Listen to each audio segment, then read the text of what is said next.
boa tarde. Sejam todos bem-vindas e bem-vindos à nossa mais palpitante reunião daqui do Dante Plasanese, Minhoca Imagem. Mais uma vez nós vamos discutir um caso que vai nos ensinar muito e que também nós vamos perceber alguns dos limites do conhecimento humano. Estou aqui com a Edileide, do meu lado a Líria, do eco, do outro lado o Paul, da tomografia e ressonância, e na extrema a Mariana, do diagnóstico certo. Edileide, quem é que vai apresentar o caso para nós? Boa tarde a todos. Bom, quem vai apresentar, vou ver se eu consegui decorar o nome, é o Dr. Abner, Dr. Abner Calichello, é isso? Calichello, doutor. Calichello, mais ou menos. E quem vai discutir o caso aqui um pouco mais fácil é o Dr. Arthur Costa, que vai ter o trabalho de discutir um caso super difícil que a gente não sabe o diagnóstico, na verdade. Então, vamos começar. O Dr. Abner, por favor. Boa tarde, sou o Abner, sou R1 de cardiologia aqui do Dante. Hoje eu vou apresentar o caso dessa paciente que a gente teve contato há pouco tempo. Bom, é uma paciente mulher de 34 anos, de antecedente pessoal diabética do tipo 2, com diagnóstico há 1 ano, também hipotireoideia, com diagnóstico na mesma época, sem nenhum outro achado de antecedente familiar, pessoal, não tem história familiar de cardiopatia, doença genética, e em relação a hábitos de vida também não tem nenhum porém. Da história dela, era sintomática até 1 ano atrás, quando ela começou a apresentar um edema progressivo em membro inferior, diminuição de volume urinário, urina espumosa escurecida e edema periorbitário. Depois de 1 mês, com a evolução dos sintomas, acabou sendo internada num serviço externo com uma síndrome edemigênica. Na ocasião, ela não tinha dispneia, nenhum comemorativo de IC. Durante a internação foram realizados alguns exames, sorologias gerais, que vieram não reagentes, perfil reumatológico também não reagente, e a urina 1 dela tinha uma proteinúria, uma cruz de 4 e uma relação albumina-creatinina de 495. Depois da alta em segmento ambulatorial, ela se mantinha numa classe funcional 3, edema persistente de membro inferior. Acabou, durante segmento com médico externo, sendo medicada com furosemida 40 mg dia, enalapril 5 mg de 12 em 12, metoprolol 50 mg de 12 em 12 e spironolactona. O motivo são os exames que eles acabaram solicitando, que no eco externo também foi achado uma fração de ejeção do ventrículo esquerdo de 49%, com um aumento discreto, uma disfunção diastólica do VE do tipo pseudonormal, uma IM moderada e T moderada, além de uma PSAP de 56. Na cintilografia de perfusão miocárdica, acharam uma distribuição heterogênea do radiofármaco em ventrículo esquerdo, com uma discreta hipocaptação no segmento apical da parede lateral e uma atividade não habitual do traçador no VD, que sugeria um aumento dessa câmara. No SPECT, viram hipocinesia de parede lateral inferior e uma fração de ejeção de 53%. Antes de continuar, vamos comentar um pouquinho esse ecocardiograma dele. O que chama atenção, a gente vendo o eco e a cintila, parece que o ventrículo direito e a hipertensão pulmonar seria o principal problema que esse paciente tem, né? Na verdade, o HP e consequência de um VD aumentado. Não chama muita atenção o VE, apesar de ter uma discreta disfunção. Você pensa assim também? Penso. E assim, ela tem uma hipertensão pulmonar. Nesse eco de fora, a gente tem que lembrar, né? A gente faz o eco da probabilidade de hipertensão pulmonar, mas por disfunção diastólica do tipo pseudonormal, com uma PSAP de 56, a insuficiência tricúspide moderada, uma insuficiência mitral moderada também provavelmente funcional, né? Até IT secundária dilatação do anel, ou secundária também a própria hipertensão pulmonar, e Então, por aí eu até pensaria, ela tem uma hipertensão pulmonar secundário a uma doença do ventrículo esquerdo, que tem uma fração de ejeção reduzida e tem um padrão de enchimento pseudonormal. E a principal causa de hipertensão pulmonar é o grupo 2, que a gente fala, né? Que é a doença do lado esquerdo do coração. E então, ok, eu pensaria nisso. Não pensaria em nada assim de hipertensão arterial pulmonar do grupo 1, que você tem doença da vasculatura pulmonar. Aqui eu pensaria doença do coração esquerdo, levando a esse aumento da pressão da artéria pulmonar, por esse eco. Eu pensei um pouquinho diferente, porque eu não vi o átrio esquerdo aí aumentado. Eu valorizo muito o tamanho do átrio esquerdo para valorizar o capilar pulmonar, né, a pressão capilar pulmonar. Mas ele não falou, só falou de um aumento discreto do VE, uma fração de ejeção tão discretamente reduzida que eu fiquei achando que o lado esquerdo do coração não é assim tão severamente acometido. Mas para ter pseudonormal, doutora Edileide, dificilmente você tem um átrio normal, um átrio esquerdo normal, quando você tem disfunção diastólica de padrão pseudonormal. Então, eu não sei se não foi colocado, mas eu imaginaria que essa paciente, além da dilatação do ventrículo, ela teria alguma dilatação do átrio, sim, pelo padrão pseudonormal. E o BIM moderada também, né? Entendi. E na cintilografia chama atenção essa captação não habitual no ventrículo direito, né? Isso geralmente é comum quando tem aumento de VD significativo. Que você pensa... Essa paciente não tinha nenhuma história de hipertensão prévia, porque ela tem uma lesão renal, né? Parece que o quadro se inicia meio como uma síndrome nefrótica, ela tem proteinúria, alterações urinárias, ela não tem história prévia de hipertensão, uma hipertensão que ela não diagnosticasse. Ela é muito jovem, né? Talvez até ela não tenha feito medidas frequentes de pressão arterial, mas ela não referia para a gente hipertensão, não é isso, Abner? Não, doutora. Durante a história, ela negou antecedente de hipertensão e já chegou com uma PA limítrofe para baixa, quando ela começou a ser medicada para IC. Lúpus, não sei, síndrome nefrótica, uma cardiopatia, disfunção ventricular esquerda, mas os marcadores da internação foram negativos, né? Mas ela fez uma síndrome nefrótica, né?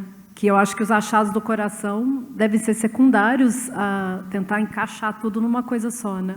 Síndrome nefrótica, eu acho que não, porque ela só tinha proteinúria, uma cruz, né? Tinha uma relação de 479, né? Urina-proteína, não é tão alta assim para a gente pensar numa síndrome nefrótica. Ela contava uma história de urina espumosa, mas esse dado não é tão relevante assim, porque às vezes não tem diagnóstico. Ela não tem proteinúria significativa, não. Não é isso, Abner? Sim, doutor. Só uma pergunta que eu queria fazer. Vocês estavam pensando nessa altura no quê? Com esses exames? Para que lado vocês estavam levando? Boa pergunta, doutor Ibrahim. Boa pergunta. Eu acho que ainda faz de conta que ela não entrou com a gente ainda. A gente só tem esses dados do serviço externo, né? Vamos ter os nossos. E diabética. Esperar a Mariana fechar o diagnóstico ainda. Diabética isquêmica, porque por ela ser diabética tipo 2, alguma lesão renal pelo diabetes, um comprometimento até pelo... Apesar que eles dão hipocaptação, né? Alguma coisa de coronariopatia? Não, também. Então, por causa disso, porque os exames adicionaram um pouco de confusão, né? Ela fala de insuficiência mitral moderada, aumento discreto do ventrículo esquerdo, mas já tem uma fração de ejeção de ventrículo esquerdo reduzido para quem tem uma insuficiência mitral moderada. A gente calcula que o desempenho desse ventrículo deva ser mais comprometido ainda.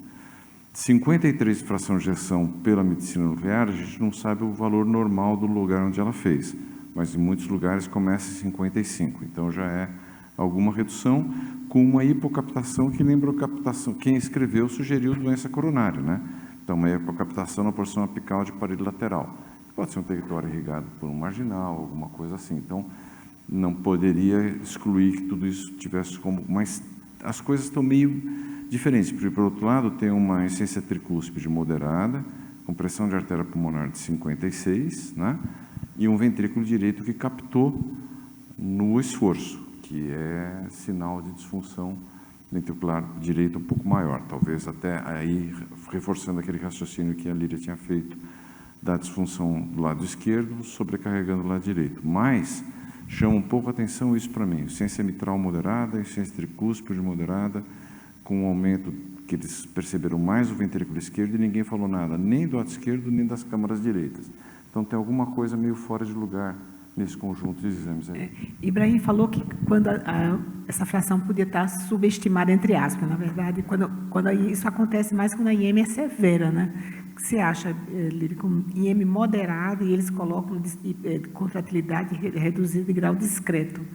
Você valoriza também para IEM moderado ou só a severa? Não, geralmente é importante, mas a moderada você já pode começar a ter dilatação do ventrículo, já tem hipertensão pulmonar, né? Então, pode ser que essa fração seja um pouco mais baixa mesmo.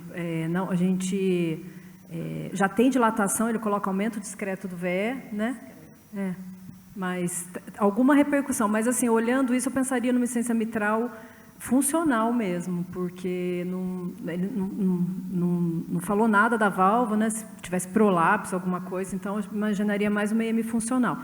E a fração pode estar um pouquinho superestimada, vamos colocar, né? Pelo volume sistólico, mas até na IEM moderada, o mais comum mesmo é uma mais significativa.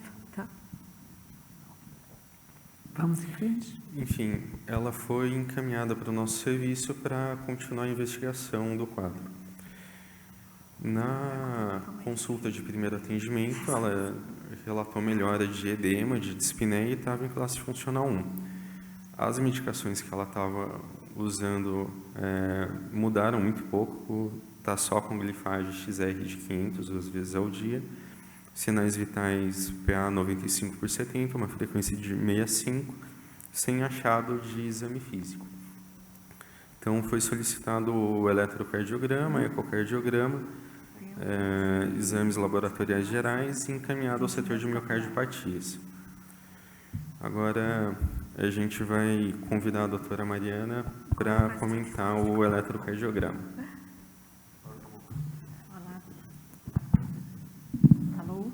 Alô? Oi. Bom, mais uma vez, obrigada pelo convite. Deixa eu te fazer uma pergunta, Abner.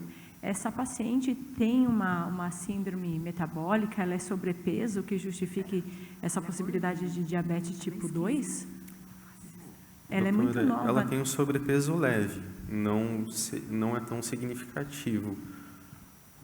Porque, pelo menos para mim, está difícil de pensar uma patologia que feche todas essas causas que ela está apresentando. Tinha pensado alguma coisa de autoimune dela? Porque ela tem hipotiroidismo também, diabetes, que não sei se ele... Não é autoimune, né? Se fosse tipo 2, talvez alada, né, do latente do adulto, não sei. Era pensar alguma coisa embólico para ela, de TEP, alguma outra coisa que justifique. Também nada. Não, sem história. Não consigo fechar nada para que pense em uma única coisa para essa paciente. Bom, o eletro dela, né? O eletro dela é um ritmo sinusal.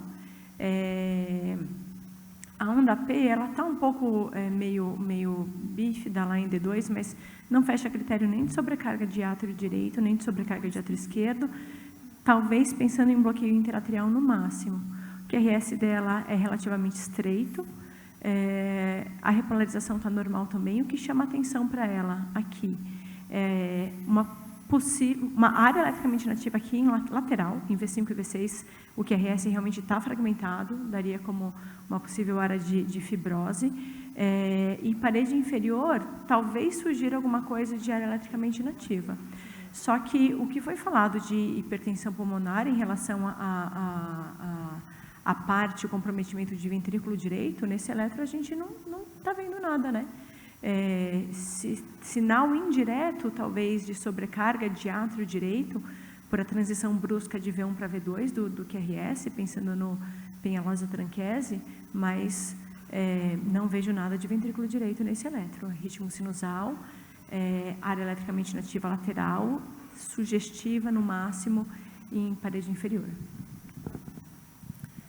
Bom, na admissão, ela também realizou um raio-x de tórax que a gente vai pedir para o doutor Paulo comentar. Só uma pergunta antes de quando era o eletro? O eletro foi da admissão no dia em abril 25/4. Tá. Bom, continua com os exames iniciais, né? O raio-x de tórax no paciente com HP. A doutora Heloísa pode me corrigir aqui, mas o que a gente chama a atenção, vejam vocês como tem um aumento importante, uma dilatação do arco correspondente ao tronco pulmonar, então isso chama muito atenção. Normalmente costuma haver em pacientes com HP, inclusive, uma diminuição da porção periférica do ilho, né? A gente não está vendo isso. A área cardíaca, de modo geral, o que mais chama atenção é essa dilatação do tronco, e a gente vê que clinicamente o paciente também não tem um derrame pleural, não tem sinais que chamam a atenção. Provavelmente o paciente está um pouquinho mais compensado em relação ao quadro inicial que o paciente já se apresentou para nosso serviço. Então, é isso. Existem também medidas, né, o índice ilho pulmonar, que dá uma referência em relação ao tamanho do pulmão, do tronco pulmonar em relação, mas claramente a gente vai ter que ir adiante nas investigações para conhecer a etiologia. Em relação aos exames laboratoriais gerais que foram solicitados,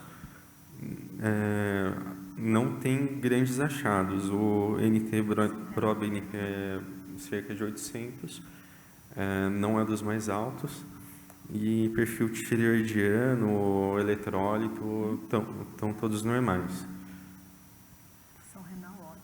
Ela não estava usando levotiroxina, né? Ela fazia uso de 50 microgramas de levotiroxina. Ibrahim, o que você achou do raio-x? Eu achei que o raio-x ele tem a área cardíaca um pouco aumentada, uma silhueta que está lembrando para mim os dois ventrículos, que parece principalmente na PA, que ele tenta levantar um pouco a ponta, e o botão aórtico reduzido, né? Então, é um raio-x de uma cardiomiopatia. E com um aumento de pulmonar que o Paulo mencionou, porque a gente fica pensando que tem alguma coisa, e eu achei o raio-x diferente do eco, nesse sentido, né? A gente não viu tanto perfil atrial, a gente quase não vê, então me chamou a atenção mais para a cardiomiopatia. Não é o raio-x típico de um paciente com doença coronária, até por essa tendência ao aumento da área cardíaca. Eu estou tentando calcular mentalmente o índice cardiotorácico, ele parece estar um pouco aumentado, sim. Então, não está me parecendo muito doença arterial coronária. Estou levando mais para o lado da cardiomiopatia agora. Esse aumento de arco pulmonar que o Paulo mencionou é muito expressivo, né? Isso muito significativa. E não condizente com aquela pressão de 53. Se fosse por HP, a gente esperaria uma HP muito maior. Então, eu sempre gosto de olhar o segundo arco no raio-x. Nossos miocardiopatas não costumam ter assim, não. Isso aqui é de HP mesmo. Queria ver até a opinião da Heloísa. O que você acha desse raio-x dos seus pacientes com HP? Tem um microfone atrás de você. Eu cheguei até a pensar em transposição, sei lá, mas a tricúspide é mais aplicada.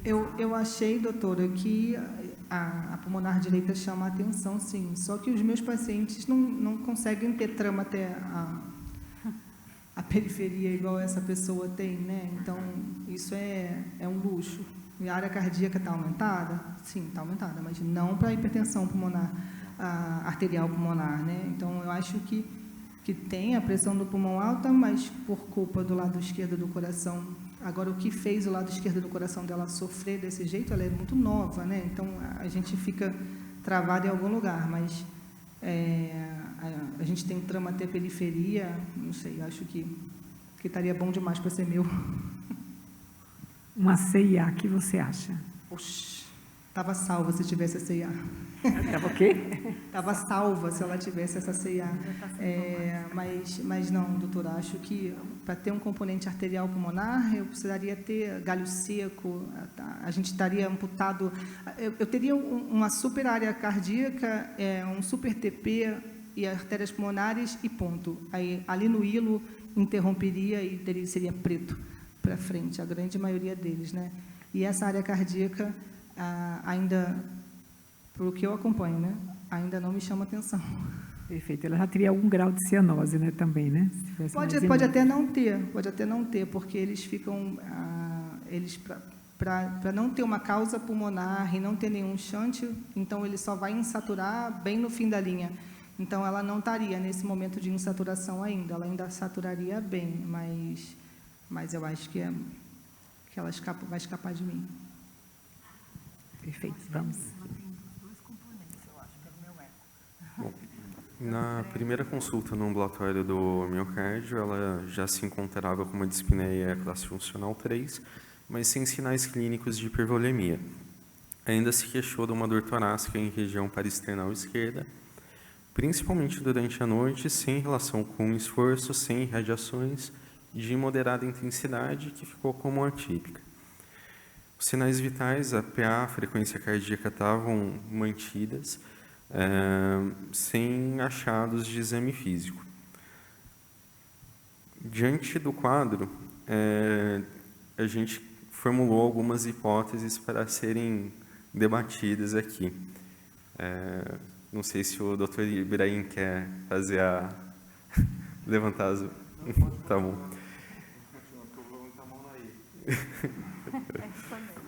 Bom, foram levantadas algumas hipóteses.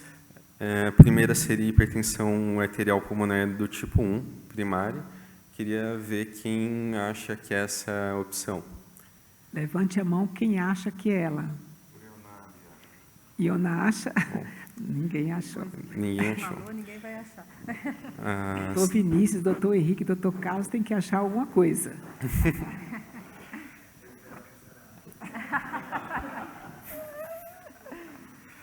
Alternativa B, embolia pulmonar e uma hipertensão arterial pulmonar do tipo 4. Alguém acha que é? Bom, terceira alternativa, uma CIA com uma hipertensão arterial pulmonar do tipo 2. Doutora Iona acha que é. E a quarta alternativa, uma IM e uma hipertensão arterial pulmonar do tipo 2. Muito bem. Quer defender o seu ponto de vista? Doutor Carlos Bonasso, por favor. Para mim, acho que faz mais sentido ser do tipo 2, por uma doença, uma disfunção ventricular esquerda que gerou essa HP do tipo 2, e a IM ser secundária a essa disfunção ventricular. Mas aí o motivo é por que será que ela chegou nessa disfunção ventricular, né? Isso aí não sei, não saberia explicar. Mas, para mim, o mecanismo faz mais sentido esse daí. Posso explicar por que eu levantei a mão aí, nenhuma das anteriores? Porque nada está encaixando muito, assim, ela não tem tanto átrio esquerdo, como a Mariana falou, não tem nem imagem de átrio esquerdo no máximo bloqueio atrial, né? Não tem tanto ventrículo esquerdo assim aumentado, para a gente pensar na insuficiência mitral, que já está gerando uma HP, a gente esperaria pelo menos uma sobrecarga ventricular esquerda mais pronunciada, com aumento mais nítido do átrio esquerdo. Então, nada está encaixando para mim. Eu, por enquanto, votaria em E, nenhuma das anteriores. Ou, na verdade, F. Ainda não sei do que se trata. Mas aí você teria que responder. Se você respondeu a letra E, justifique. Justifiquei. Qual seria a sua opinião agora? Não, por enquanto, minha opinião é que precisa avançar em exame diagnóstico, porque eu ainda não sei o que essa paciente tem. Eu acho que ela está com muita coisa conflitante, muitas pequenas coisas aparecendo, às vezes, num exame, coisas maiores aparecendo em outro, mas não tem uma coisa apontando assim, olha, aconteceu tal fenômeno que levou àquela consequência, e isso, por sua vez, deu aquilo. A gente viu o raio-x, não chama muita atenção. Você está no PS, tem que fazer um diagnóstico. Como é que é? Você está no PS, tem que fazer um diagnóstico. Eu peço o eco com a Líria, depois eu faço. Meu eco só vai confundir mais ainda. Aí eu peço essa ressonância. Aí eu peço a ressonância com o povo. Eu quero uma ressonância. Seguindo na investigação, a gente vai convidar a doutora Líria para comentar o eco. Gente, meu eco... Vocês veem que muitas vezes não é fácil, mesmo com todos os exames que a gente tem em mãos, e a gente não consegue definir muito bem o diagnóstico. Esse é um caso desses. Então, aqui a gente começa com o eco dessa paciente. Assim, já sabendo que ela tem hipertensão pulmonar, a suspeita principal seria de uma hipertensão pulmonar, aqui eu olho essa janela parasternal, a via de saída aqui do ventrículo direito é contra hipertensão pulmonar, né? Está menor que o ventrículo esquerdo, eu não vejo o septo rechaçar para dentro do vena sístole, e o que me chamou a atenção aqui nessa janela é um aumento das câmaras esquerdas, e ela parece ter um comprometimento mais focal aqui da parede inferolateral, faz uma barriguinha aqui, está aparecendo mais branca, tá? Um átrio esquerdo que parecia importante pelo diâmetro anteroposterior, mas deu 46, que eu fiz o volume, deu moderado. E o que chama atenção também é essa válvula mitral, que ela está toda tracionada, secundária, tanto a dilatação do átrio quanto essa dilatação do ventrículo, tá? E aqui, a via de saída do ventrículo direito deu normal para ela, mesmo indexando pela superfície corpórea. E não me pareceu também um aumento da espessura nesse corte do VD, tá? Tem um comprometimento da fração de ejeção aqui, que a gente vai avaliar melhor nos próximos cortes, mas a minha impressão é que ela tinha um comprometimento do segmento médio da parede inferolateral, que eu vou até mostrar aqui para vocês no eixo curto, essa região aqui mais fininha, aqui envolvendo a parede inferior, que parece fazer até uma mais branca, e parece faz uma barriguinha, né? Aqui o segmento basal, tá? No plano da válvula mitral. E olha a válvula mitral também, uma válvula mitral tracionada, tá esquisita, até aqui perto do implante dele com o músculo papilar. E o VD aqui, que é a região da via de saída, com a região infundibular do VD, quando a gente tem displasia ritmogênica, tem uma anomalia também de criança, que é a anomalia de U, costuma comprometer essa região, entra até nos critérios diagnósticos. Isso não me chamou a atenção. E o septo, né, quando você tem uma hipertensão pulmonar grave, geralmente ele vai esmagar o ventrículo esquerdo. Aqui eu vejo que ele dá uma retificadinha na sístole. Nessa hora eu falei, será que é porque essa paciente, além da hipertensão pulmonar, ela tem doença do VE também? Então, isso não está fazendo com que o VD cresça tanto em cima do VE, porque os dois têm lesão. E tem um comprometimento mais focal da alteração segmentar do ventrículo esquerdo, com comprometimento também difuso. Mas me chamou muita atenção aqui a região do papilar, mais branco, parece que ele está mais grudado. Eu até questionei no meu laudo fibrose, eu vou mostrar para vocês, tá? Aqui, a gente abrindo o eixo curto para ver a válvula tricúspide, uma IT discreta, não é moderada, também, assim, eu até esperaria uma insuficiência tricúspide maior, talvez com a medicação ela estava medicada, e por aqui a velocidade de pico batia 3. Quando é acima de 3,4 metros por segundo, é um sinal de alta probabilidade de hipertensão pulmonar, sem a gente ter outro sinal ecocardiográfico, tá? E aí você vai avaliar o tronco da pulmonar dessa paciente. Um tronco extremamente dilatado. A gente sempre tem que comparar o tronco da pulmonar com a aorta, né? Que eles têm que ter calibres ali parecidos. Chama atenção o TP dela muito dilatado, bem maior que a artéria pulmonar. Isso também é um sinal ecocardiográfico de hipertensão pulmonar. Lembrando que o tronco pode dilatar também nas sobrecargas de volume, tá? O tronco dela eu medi de 38, eu achei dilatado, fiquei até pensando, será que ele pode ter um efeito compressivo de coronária para justificar uma alteração segmentar? E, quando ele é maior que 25, é um critério também ecocardiográfico de hipertensão pulmonar, tá? E aqui, pela velocidade do jato da insuficiência pulmonar, a gente também pode estimar, além da pressão sistólica da artéria pulmonar, uma maneira da gente estimar a pressão média da artéria pulmonar e a pressão diastólica. Aqui, tanto a velocidade de pico, que é o número 1, deu elevada, a gente estimou uma média de pulmonar de 46, e uma velocidade diastólica final de 2,5, que também condiz com uma hipertensão pulmonar, tá? São sinais ecocardiográficos de hipertensão pulmonar. E o pulsátil da via de saída do VD, ele lembra, tem um entalhezinho mesosistólico, que também é um achado de hipertensão pulmonar, e quando presente, a gente sempre tem que pensar que é o aumento da resistência vascular pulmonar que está aumentado. Eu fiz o cálculo ecocardiográfico da resistência vascular pulmonar, deu 4 unidades UDS, o normal é menor ou igual a 2.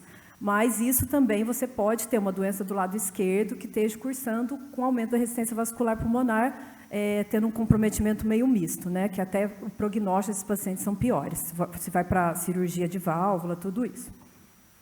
Só lembrando, o eco dá critério ecocardiográfico, tudo é hemodinâmica, resistência vascular, a definição de hipertensão pulmonar, tudo é pelo cateterismo, tá?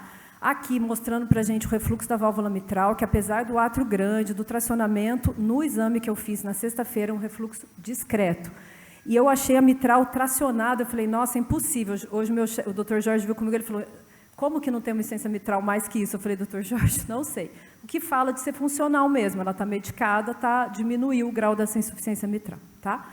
Deu um padrão restritivo de enchimento ventricular, onda E maior que onda A, maior que 2,5, relação E' aumentadas, que me fala a favor dela ter um aumento da pressão de capilar pulmonar, sim. Então, pelo que eu estou pensando aqui nesse eco, no meu eco raciocinando, ela tem 2 componentes para a hipertensão pulmonar. Um componente de disfunção ventricular esquerda e alguma coisa que justifique o aumento da resistência vascular pulmonar.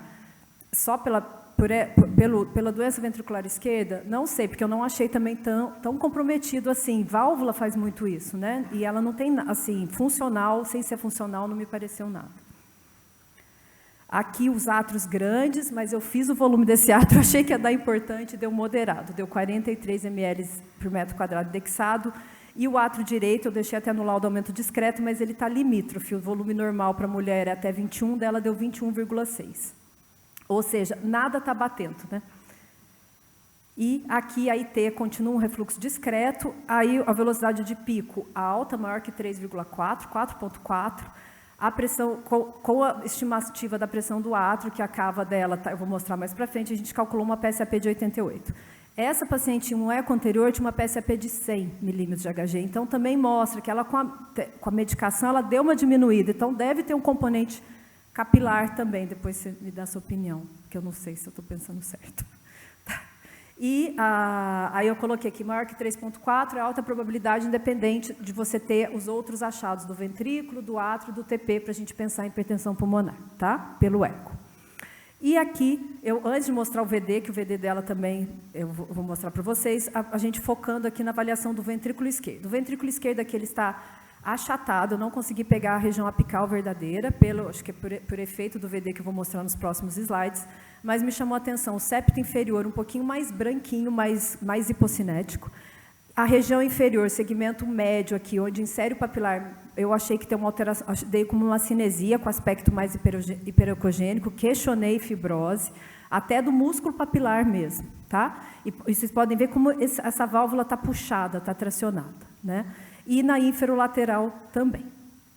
A fração de ejeção deu em volta de 35%, apesar da gente até a contratilidade visual está parecendo melhor, porque ele está achatado, mas o cálculo deu 35% do VE. Tá? Bem menor que aquela tinha de fora, né? Bem menor. E você mediu a espessura diastólica do septo? Deu 7. E da parede ferolateral deu 6. Tá? E aqui o que chama atenção é que o VD, nesse plano, na região apical, que a gente vê a via de entrada dele com a região apical, né, ele está dilatado, ele é hipertrófico, a gente pode observar aqui, conseguindo assim, conversar mais com essa pressão de artéria pulmonar, e essa pontinha dele aqui na região distal aqui da ponta apical, parece que ele faz um formato de um croissant, ele abraça o ventrículo esquerdo. Tá? Eu achei, assim, a princípio, aqui também mostrando, tá vendo a pontinha, foi laudado já até como aneurisma, mas a gente fica meio na dúvida, porque parece ter, apesar de ser hipocinético, tem uma contratilidade. A minha impressão é que ele abraça o VE, esse VD, mas eu nunca vi isso, essa ponta abraçando o VE, assim, parece um croissant mesmo, né? Eu nunca vi, tá? Foi feito um contraste de macrobolhas, como se fosse um agente de realce, para a gente ver a perfusão, as bordas, na verdade, desse VD, e a gente vê que o fluxo chega até ali na pontinha mesmo. Tá? A fração de ejeção pelo 3D do VD foi estimado em 29%, comprometimento da função ventricular. Para o eco é acima de 45 VD normal, menor que 45 disfunção pela fração de ejeção 3D. E aquela pontinha do croissant chamando a atenção. E aqui eu fui para o subcostal, eu consegui fazer esse VD, né, ver que ele tem um aumento da espessura, a gente mediu, se eu não estou enganado, 8 milímetros, acima de 5 a gente considera um VD hipertrófico, que condiz com essa hipertensão de artéria pulmonar, e aqui a gente vê que ele contorna o VE. Aqui eu tenho o VE, onde eu estou apontando para vocês, e aqui é essa pontinha, que eu falei que lembra um croissant mesmo, abraçando o VE, tá? A veia cava dela estava de 21, mas tinha uma colapsibilidade menor, então eu somei 10, se eu não estou enganada, na pressão de artéria pulmonar, e a gente calculou uma pressão de artéria pulmonar de 88. Então, assim, para mim, ela não tem todos os achados clássicos de um eco de hipertensão pulmonar, apesar dela ter vários, tem TP dilatado, tem o VD dilatado, tem hipertrófico, porque ela tem uma doença também do ventrículo esquerdo. Então, o que eu imaginei, como eu vi o TAC muito curto, calculei a resistência vascular pulmonar, eu imagino que ela tem uma doença do coração esquerdo e uma causa de hipertensão arterial pulmonar, por doença da vasculatura pulmonar, um contribuindo com o outro. E com uma alteração segmentar meio que não respeita território coronariano, apesar de ser inferior e inferolateral, porque é mais focal, me lembra fibrose, até mesmo o local do músculo papilar. Então, eu queria entender uma doença que esteja fazendo esses dois juntos, só que eu não consegui. Eu pensei até em sarcoidose, mas aí, com essa história de síndrome nefrótica não bate, né? Síndrome nefrótica não, dessa proteinúria, urina escura, né? Então, precisaria muito de uma ressonância. Acho que a doutora Larília foi modesta, ajudou muito. Umas dúvidas do eco. Você consegue voltar ali para mostrar? Primeiro,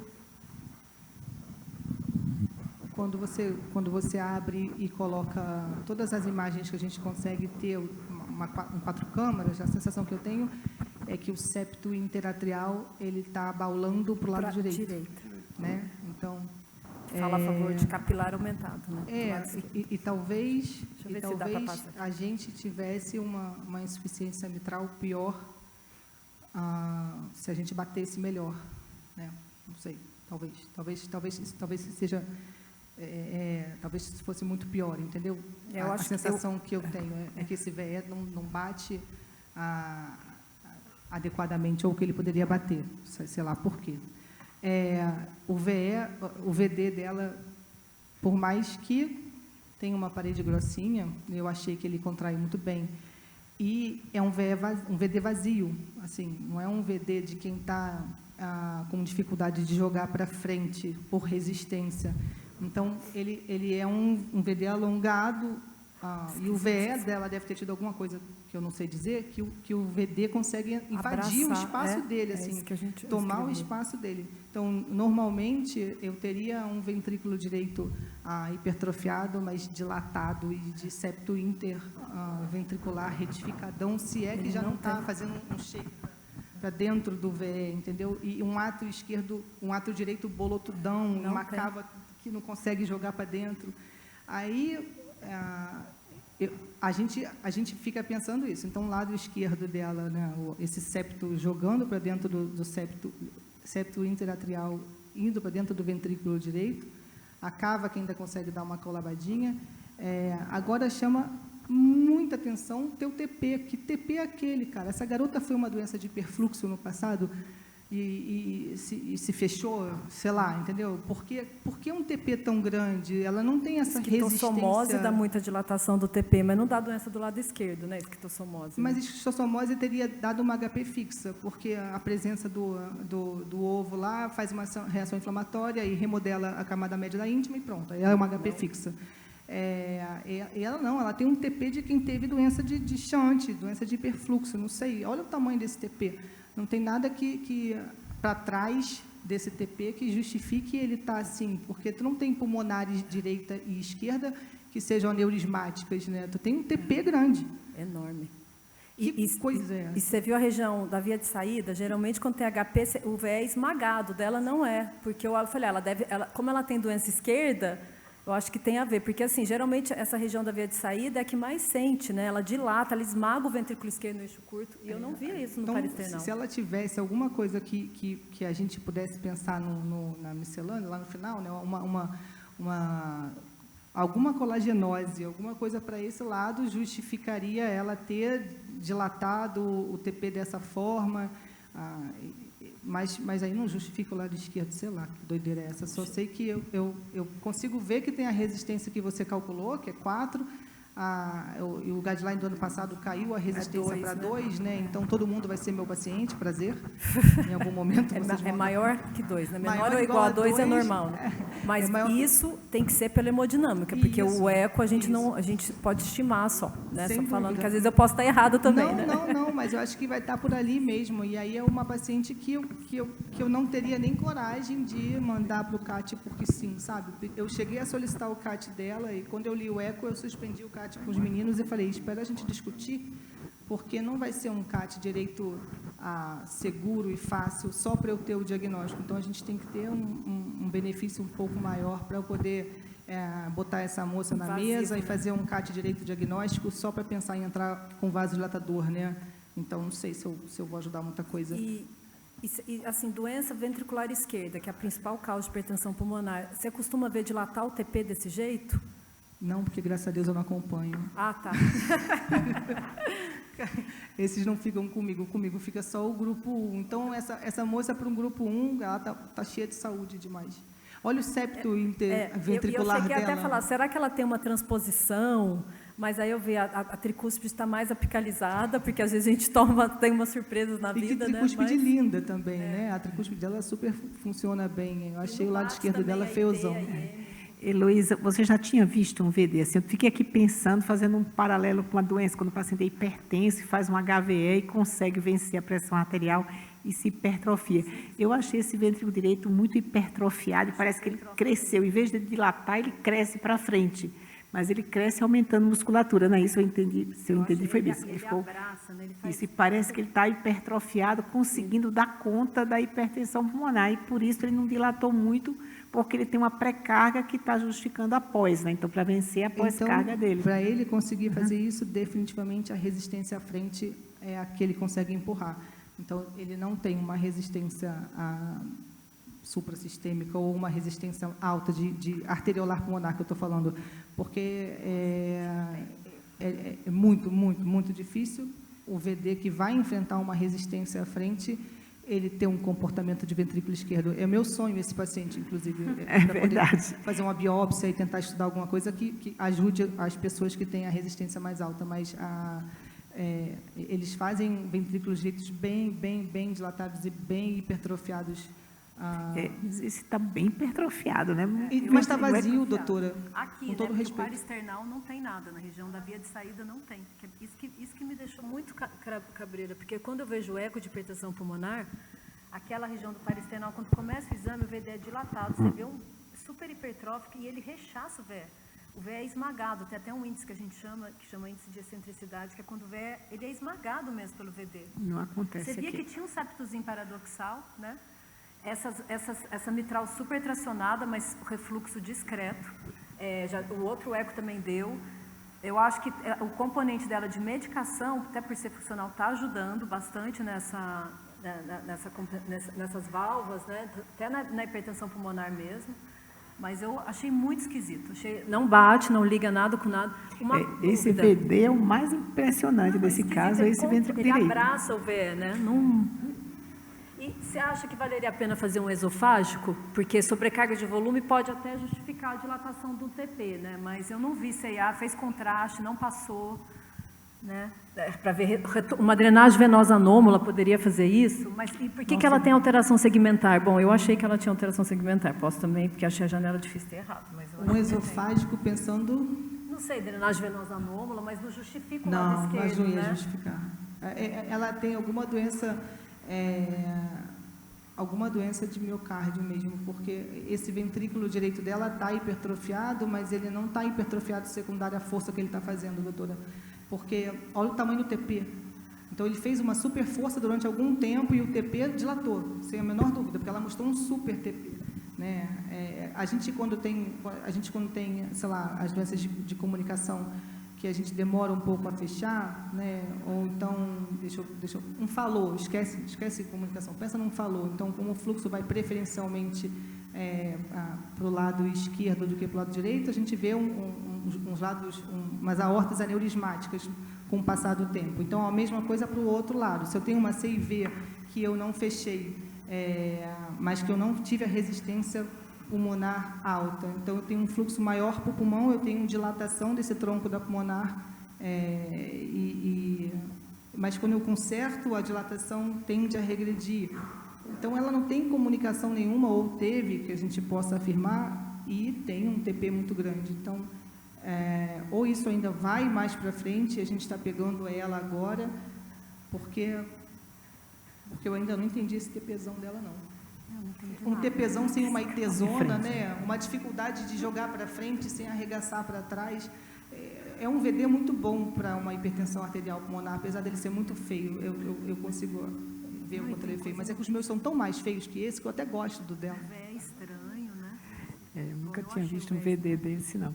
Vamos em frente? Só atrapalhou, de vez de ajudar. Se a gente visse uma doença de comunicação no plano atrial, a gente ia ver um shunt da esquerda para a direita, com certeza. Não ia justificar, né? Agora a gente queria convidar o Dr. Paulo para comentar a angiotomografia de tórax que ela realizou. E tem previsão da ressonância? Doutora Juliette tem que me contar. Bom, obrigado pelo convite. A gente é cliente frequente da doutora Heloísa, né? Sempre tentando procurar um diagnóstico que seria até mais simples, achar um TEP já estava resolvido as nossas dúvidas, mas nesse caso aqui a gente vai ver que não foi suficiente. Então, a gente orientou um protocolo para procurar TEP, mas eu já vou começar mostrando uma varredura de baixo para cima, que é um protocolo orientado para câmeras direitas, porém a gente consegue observar outras coisas além disso. Então, primeiramente, a gente observa também o parênquima pulmonar, pensando em uma causa também, seria um tipo 3, uma doença pulmonar, e a gente vê que não chama nada a atenção. Vejam já nessa varredura que teve um acometimento biventricular, porém, quando a gente analisa as medidas, já foi descrito, né, aqui diâmetros pela tomografia, a gente observa que uma adequada contrastação, adequada pacificação do tronco da pulmonar, com diâmetro de 40, a gente vê que os diâmetros das artérias pulmonares também não chamam muito atenção, é mais do TP mesmo, e a gente consegue afastar por esse exame que o paciente tem TEP. Então, a contrastação dos ramos pulmonares direito e esquerdo lateral é normal, tá? Então, a gente afasta um tipo 4, afasta um tipo 3, mas a gente fica muito pensando qual seria uma provável etiologia. A gente, com a imagem contrastada, consegue ponderar e fazer uma reconstrução que permite ter uma noção, sabe? A gente vê uma função com 2 fases, consegue ter uma imagem em movimento.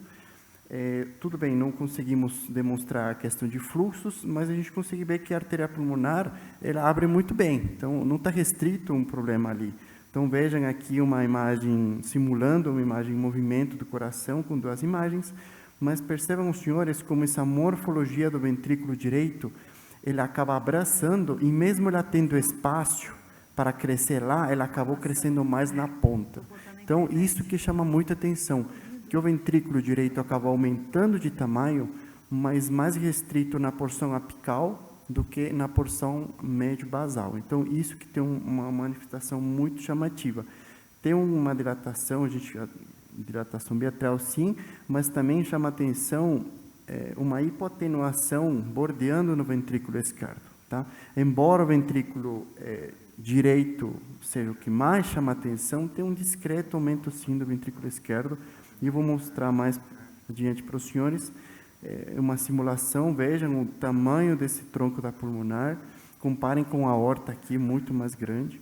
E vejam vocês como tem esse hipossinal, essa hipoatenuação aqui que chama muito atenção no ventrículo esquerdo. O ventrículo direito aqui aponta abraçando pela tomografia. Eu estou fazendo uma varredura em eixo curto da porção basal para apical, e percebam, senhores, como tem sim uma presença de gordura inferolateral. A gente não consegue afastar se tem fibrose, tá? Porque para isso a gente precisa uma análise com ressonância, mas chama atenção sim uma alteração de contratilidade. Aqui cabe a pena a gente conversar sobre o que isso é infiltração gordurosa. A gente tem que saber quando que é patológica, quando que ela não é patológica. Transtornos endócrinos diabéticos, eles costumam ter também certo tipo grau de acometimento de gordura. Pacientes que têm infarto costumam ter também uma metaplasia gordurosa, respeitando o território coronariano. Não chama muito atenção nesse paciente, a gente não consegue afastar a fibrose, mas não chama muito atenção o padrão coronariano. Pacientes que têm também doenças sistêmicas, inclusive manifestações que a doutora Edileide muito bem sabe, que tem depósitos de gordura, fibrose com acometimento biventricular e do ventrículo direito, como a cardiomiopatia ritmogênica biventricular agora, ou também restrito ao ventrículo direito. Então, são várias etiologias que a gente não consegue cravar. Os diâmetros do ventrículo esquerdo, embora discretamente dilatados, o ventrículo direito muito mais dilatado, mas também o átrio esquerdo dilatado. Que vejam aqui a imagem do hipossinal, hipoatenuação, que tinha mostrado sugestivo de ser uma imagem de gordura. E aqui nessa imagem em 3D eu mostro de um jeito muito mais didático essa formatura, esse formato do ventrículo direito que abraça a porção apical. A gente consegue colocar uma imagem simulando uma imagem em movimento, como vocês estão percebendo, e aqui a gente coloca para bater. Então, percebam, senhores, como essa morfologia do ventrículo direito não acabou crescendo para a porção basal, ela acabou ficando restrita na porção apical, E o ventrículo esquerdo, aqui vou mostrar com mais detalhe para vocês. E a contratilidade do ventrículo direito, essa porção apical, é a que menos contrai e acabou abraçando aqui o ventrículo esquerdo. Então, é uma apresentação muito atípica.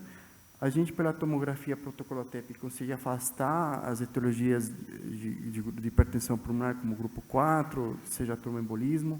Não parece ter um componente pulmonar do parênquima também. Mas também chama muito a atenção essa apresentação fenótipa do ventrículo direito e também esse discreto acometimento do ventrículo esquerdo com depósito de gordura. Quando a gente tenta englobar alguma patologia assim, a gente não consegue. Por esses métodos, a gente não consegue englobar uma patologia só que consiga explicar tudo isso. Então, tem uma doença genética no meio, tem alguma característica sistêmica que a gente não consegue justificar uma alteração neurológica, uma alteração renal, esclerose tuberosa, já pensando um pouquinho mais adiante dos casos, mas com certeza um caso muito interessante que a gente não conseguiu cravar ainda, né? Uhum. Não sei se foi tua imagem, mas teu VE está quase do tamanho do teu ato esquerdo, hein, menino? Podia ter roubado um pouco. Roda aí para você ver. O ato esquerdo está dilatado para a gente. Pois é, o tá quase do tamanho do VE. Olha isso aí, que horror. Mas quando a gente vê aqui... Mas o VE é pequeno. Aqui vocês veem que a dilatação da cavidade parece que é mais restrito na porção basal, que justificaria essa IM secundária, porque já dilatou o anel. Mas a porção médio apical parece normal. Isso que tem uma apresentação fenótipa bem... Mas é um VE curto, né, Paulo? Para ter pensar que seja uma insuficiência mitral seja o problema principal, né? Sim, o VE é curto. Ele dá até a impressão que ele tem aumento do diâmetro transverso, como você mostrou ali, porque o longitudinal é muito curto, né? Não dá para até não imaginar que um pouco do VD cresceu para lá, para onde cresceu, que é ocupando espaço, né, dentro do pericárdio, que o VE não está ocupando. Não. Essa região da via de saída, não deixar crescer. Não tem. Não, e o parênquima pulmonar, como o Paulo disse, é normal, né? Normal.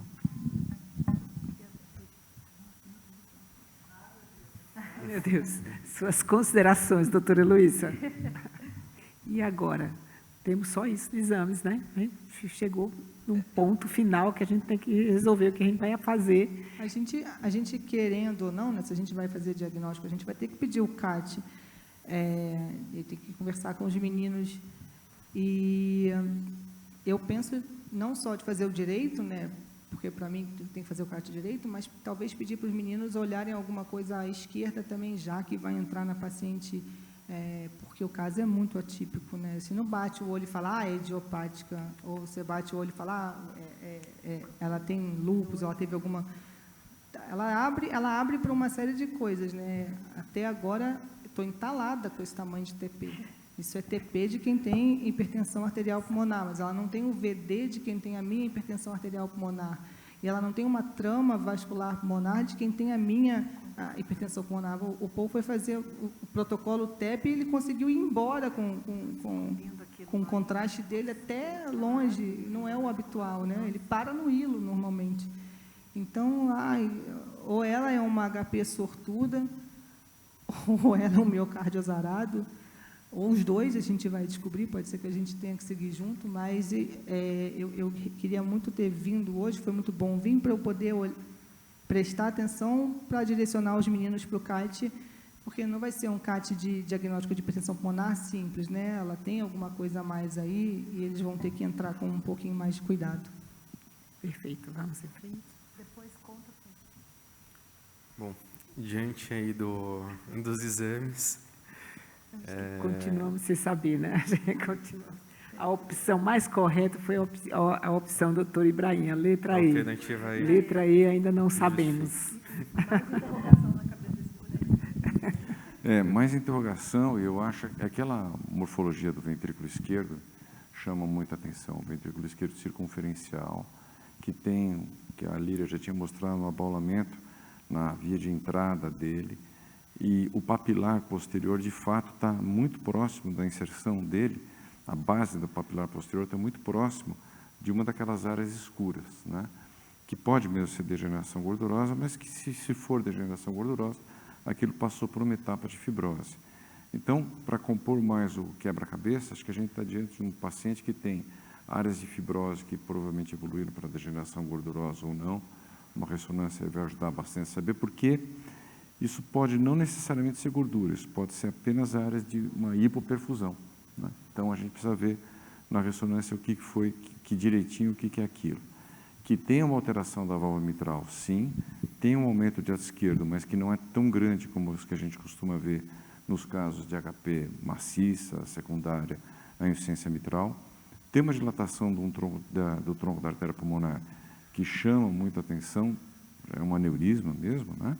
Sem ter dilatação das artérias pulmonares concomitantes, é uma dilatação mais do tronco mesmo. Com o ventrículo direito, que é hipertrófico, até pelos níveis de pressão pulmonar que a gente sabe que a paciente tem, mas que cresceu ocupando aquele espaço desse ventrículo esquerdo, que é, você tem razão, não é que ele é pequeno, ele é curto, né? Então não tem aquela ponta. Mas não é uma amputação de ponta para a gente pensar numa endomiocardiofibrose, não tem proliferação. A morfologia dele que é alterada mesmo. Então, pensar em uma alteração do tecido conectivo, tecido... Quando o Paulo me mostrou a imagem hoje de manhã, foi a primeira coisa que eu pensei. Falei, será que não tem uma alteração, tipo uma colagenose por trás, justificando até um pouco o aumento exagerado desse tronco da artéria pulmonar?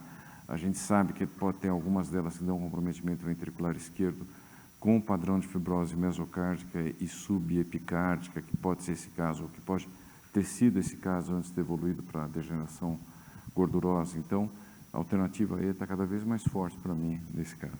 Perfeito, vamos em frente. Agora, queria convidar o colega Arthur para falar um pouquinho sobre hipertensão pulmonar.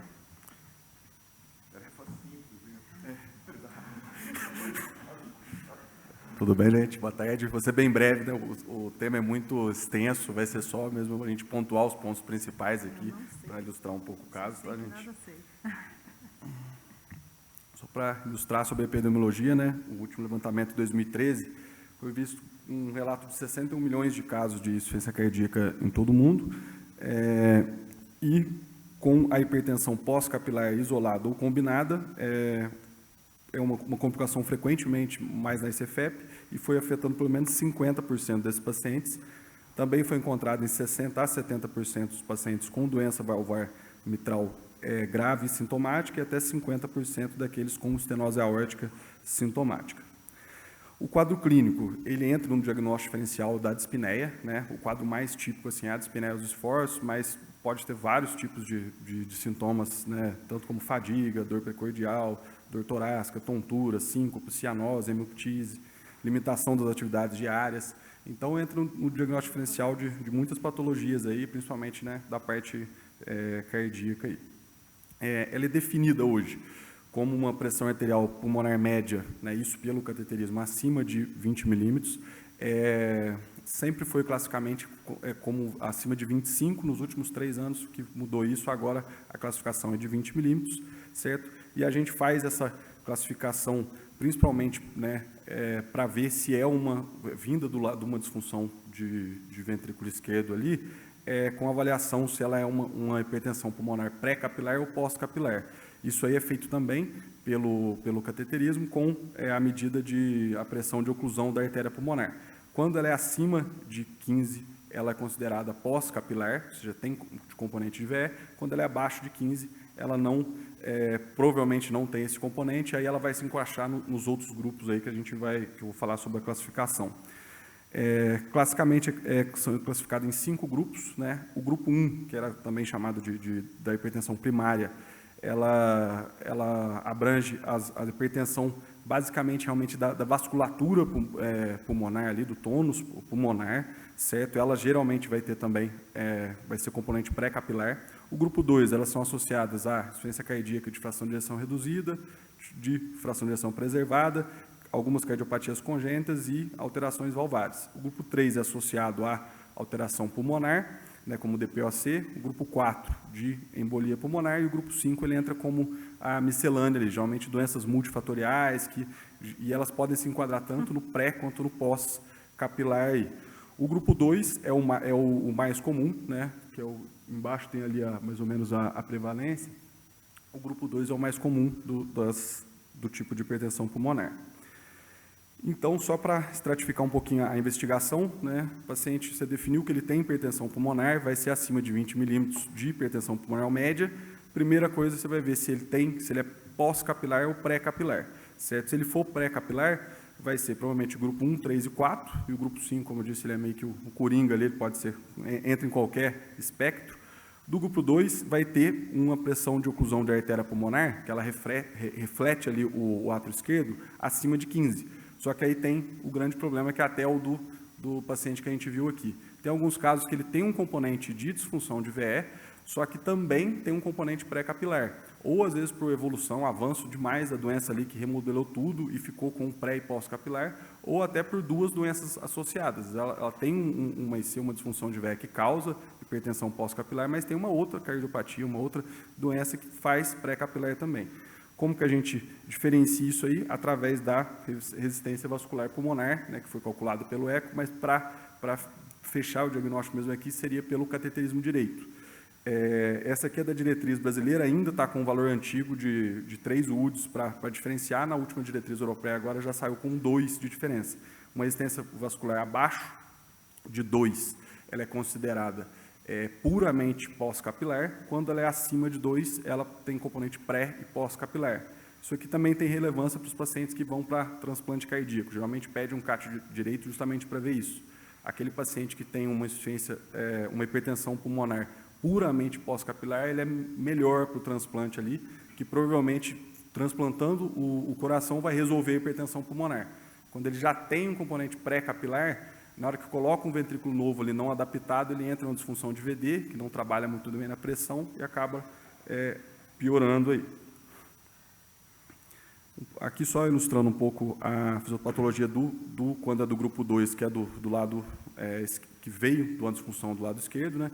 Começa o aumento de expressões, né, do ventrículo esquerdo, isso vai passando para o átrio esquerdo, aumento de congestão pulmonar, isso vai causando um remodelamento ali, tanto arterial quanto venoso, e acaba também chegando até a disfunção do ventrículo direito. Definindo os grupos ali para tratamento. Os que a gente tem tratamento considerado específico é o grupo 1, que vou falar até no próximo slide mais ou menos os mecanismos, certo? E o grupo 4, que geralmente é de embolia pulmonar, se for fazer alguma intervenção mecânica. Grupo 2, grupo 3 e grupo 5, geralmente é tratamento da causa de base. Por isso que é muito importante a gente definir realmente o diagnóstico do que a gente está lidando ali para tratar corretamente, porque o único grupo hoje em dia que tem evidência para tratamento específico é o grupo 1.